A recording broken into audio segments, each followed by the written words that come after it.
لو قلتلك ان في طفل دلوقتي واقف تحت كوبري مستني حد يشتري منه مناديل، مش علشان الفلوس لكن علشان يحس انه موجود، هتصدق؟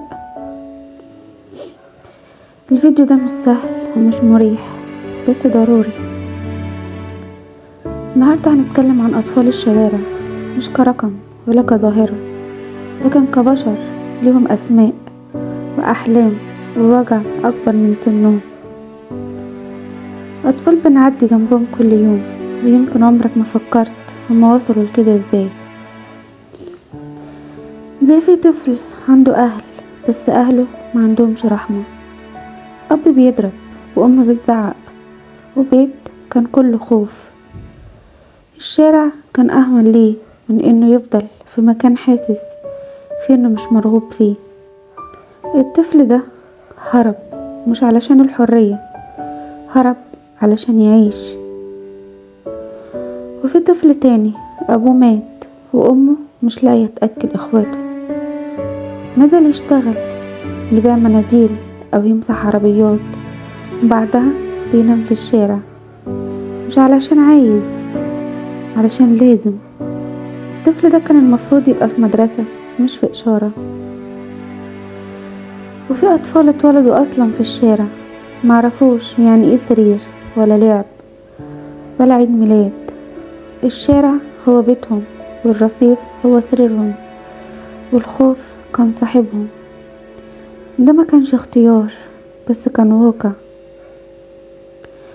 احنا كمجتمع بقينا نحطهم في خانة واحدة، دول خطر ودول حرامية ودول شمامين، بس محدش بيسأل مين اللي وصلهم لكده. احنا بنشوف النتيجة ومش عايزين نشوف السبب. كان في مرة طفل قرب من شخص طلب اكل مش فلوس، الشخص زعقله وقاله ابعد من هنا. هو الطفل بعد بس بص بعينه، كانت بتقول انا غلطت لما طلبت. احيانا نظرة او كلمة بتفضل في الطفل سنين.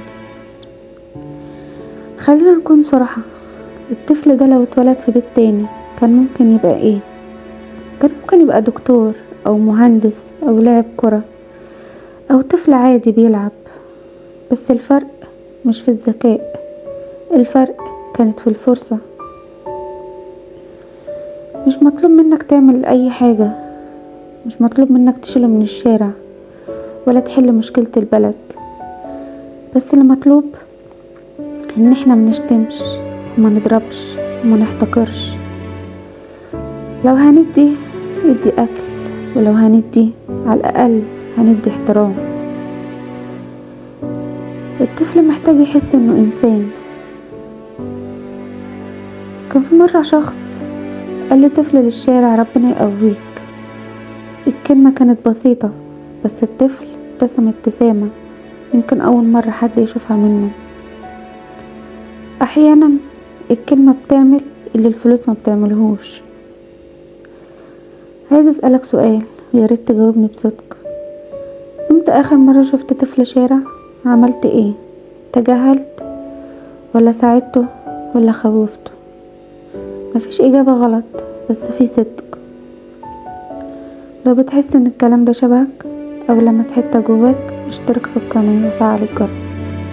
هنا بنتكلم عن اللي بيوجع علشان يمكن نخفف شوية. اطفال الشوارع مش عيب ولا وصمة، هما مراية بتعكس قد ايه احنا محتاجين نراجع نفسنا. الطفل ده لسه ممكن يتنقذ، لسه ممكن يحلم لو حد مد ايده. وانت بتقفل الفيديو افتكر ان في طفل لسه صاحي في الشارع مش عارف ينام من البرد او الخوف. لو قدرت تكون احن يوم واحد فانت عملت فرق. سيب تعليقك وشارك الفيديو وافتكر دايما الرحمة مش اختيار، الرحمة واجب.